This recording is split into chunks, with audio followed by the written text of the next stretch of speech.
Hi there, you are welcome to Book Club. Yes, this is 50 minutes on Book Club, and my name is Chibi. All right, I have a book for this week.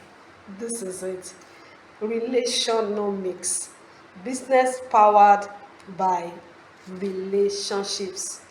It is written by Dr. Randy Ross and then forward by Ken Blanchard. You see this book. Before I read it, I was just seeing a number of people around me reading it, picking it, and I was like, what exactly is it about this book? But when I eventually picked it up, I realized that there are so many valuable contents in the book. In fact, this is the kind of book that corporate organizations, business organizations, we take on a getaway weekend. You understand? You just take this book and dissect it chapter by chapter with their managers, with their staff. You understand? Because there are so many things here that talk to us, speak to us about business and relationships. Dr. Randros made us understand that. That one of the statements he made there, he said that people don't quit companies. He said they quit managers. He said there are so many people they have left, and they are talented people, they have left the organization they are working for because probably their line manager or the manager they are reporting to is not really relating with them very well. Relationship is everything. Are you getting me? So he said when they quit, they'll be like, well, the company is good, but I can no longer work with my manager. Are you getting me? He said that people don't quit companies. He said they quit managers, and that was so thoughtful for me. In fact, shouldn't be any manager that a talented person should quit a company for because of the way they were relating. Are you getting me? All right, so I'm just going to briefly go through the book. Yes, there are 16 chapters there, and there are 265 pages. 265 pages. He said the book contains practical wisdom and proven methods. Practical wisdom and proven methods for untangling the biggest challenges facing today's business leaders. These are practical wisdom to untangle all those challenges that are facing today's business leaders. He says so many things. They say most leaders believe the purpose of business is to make money. They know when they set up a business just to make money. Hear what he said. He said the best leaders are those who know that the real purpose of business is to make a difference in the lives of those they encounter. It is not only about making money. You have to make a difference in the life of those that you encounter. I said when a business truly seeks to provide value for those it serves, it will most certainly make money. When you seek to provide value for those you serve, you will certainly make money. That's what they are trying to say.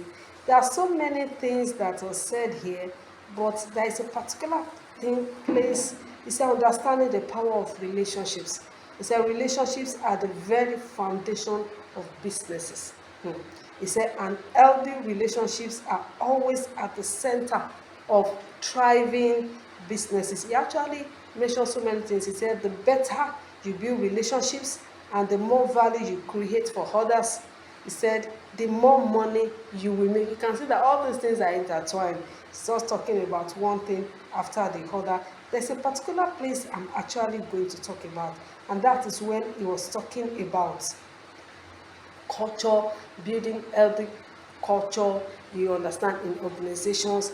He said something. He said to design a healthy organizational culture, he said three things are important. I want us to listen. He said one, believing the best in one another.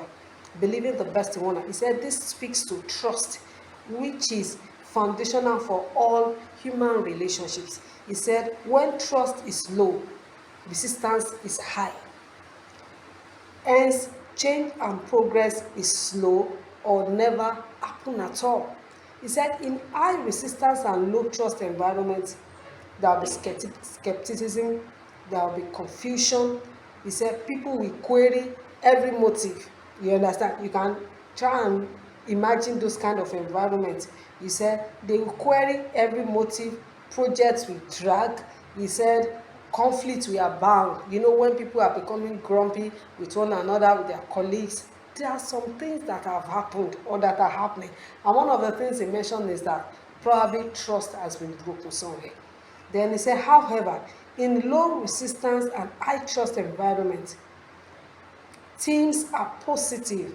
He said they are cooperative and they are productive. When there is trust, you can see, he said transparency and authenticity are cherished as necessary for growth and development to occur in healthy relationships. Transparency, in fact, he will still say more.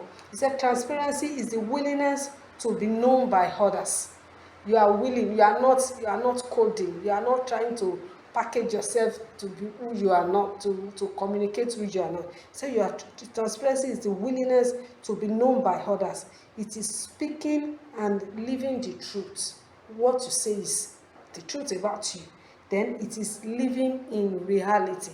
How will people not trust you when it is what you say you, the person you say you are, that you are really portraying? Said people will trust you. Said emotional intelligence, the ability to lead and read oneself effectively, that is self-mastery, is also cultivated in high trust environment. You know, people who have emotional intelligence, they can control themselves. Not that at every provocation you are already busting out, you are saying, you know, all sorts, and people are like, what's wrong with this person?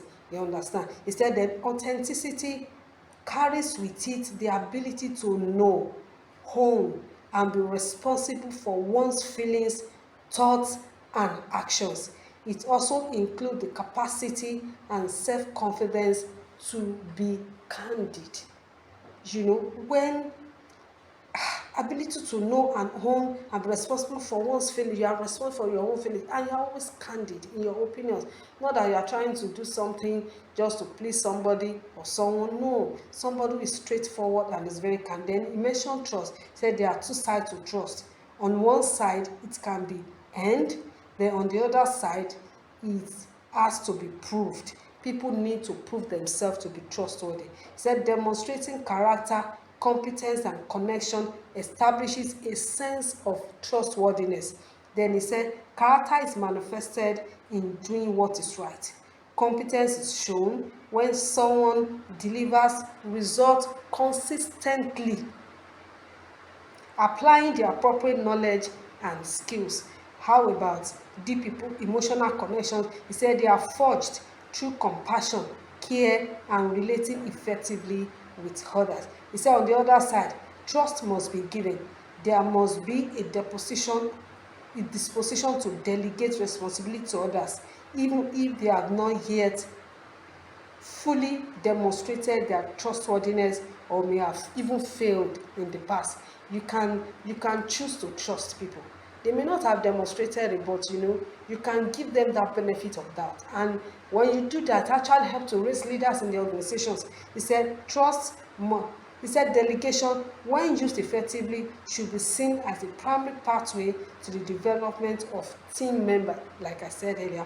Then he said trust must be both earned and given. Relationships thrive in high trust environment. You know, he's broke all these things down in a way that there is no way every organization will see themselves in the book.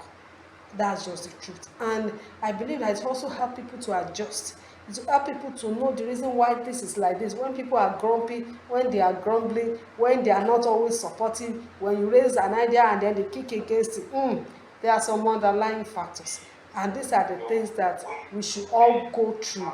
You understand? That's the reason why it is important for us to go through this book, so we can be able to know those things. I will sure come your way again with another book. And when I come, of course, it's going to be another exciting book. But don't forget, it takes just 15 minutes to learn what successful people do. I'll see you later.